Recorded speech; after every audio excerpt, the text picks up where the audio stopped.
This is a brief overview of the CAPEX Request Template worksheet in the Sustainability ROI workbook and how it operates as the home base for the workbook. As its name implies, the first role of the worksheet is that it captures information that you can then transcribe into whatever capital expenditure or CAPEX request form is used by your company when you take your project forward for approval. The second role of the worksheet is that it acts as a table of contents for the workbook.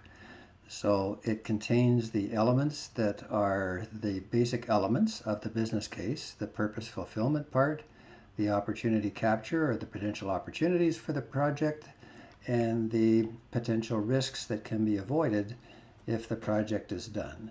So those are the three elements, the three justifications of the business case. So in that sense, it's a table of contents.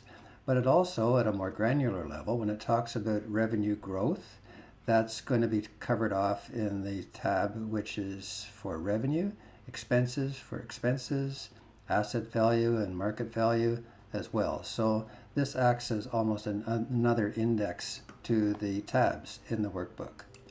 You'll notice that some of the tabs in these sections are purple, light purple, which is an indication that you don't fill them in. They're going to be filled in by Excel as you complete those worksheets in the rest of the workbook. And that brings us to the third role of this worksheet. It's like a progress report. As you fill in each of these worksheets in the rest of the workbook, these will be automatically populated. These cells will be automatically populated with the results of those calculations. Some of those results will be real grabbers for people you're going to be talking to. So the fourth function is it provides some good talking points for your elevator speech about the so what of the project and the information that can be used in an executive summary of a project proposal for the project. So most of the fields in this workbook are going to be automatically populated by information coming from the other worksheets. But before we leave this, let's go to that box at the top, which is project description. It's white, so that means that you need to fill it in. There are instructions there on how to do that and what it might look like. So this is a project description, an overview of what the project's all about and why it's important for the company. So when it's complete, it might look something like this. So this is the high-level description and scope of the project. As well as a bit of the business need. And just as a reminder, the project that we're talking about here is a green building project. So here's a slide that gives you a quick overview of that.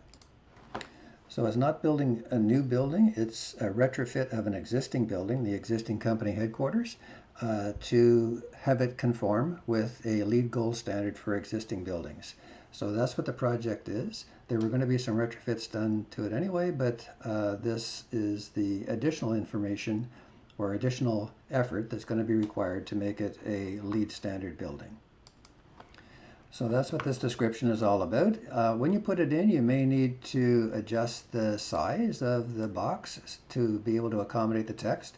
So you can do that by making the rows deeper, or you can also adjust the size of the columns. So move the column sizes back and forth, and that'll give you some extra space too. So make this your own, make it fit the way you want it to, format it any way you want it to as well, and then you're finished with this sheet.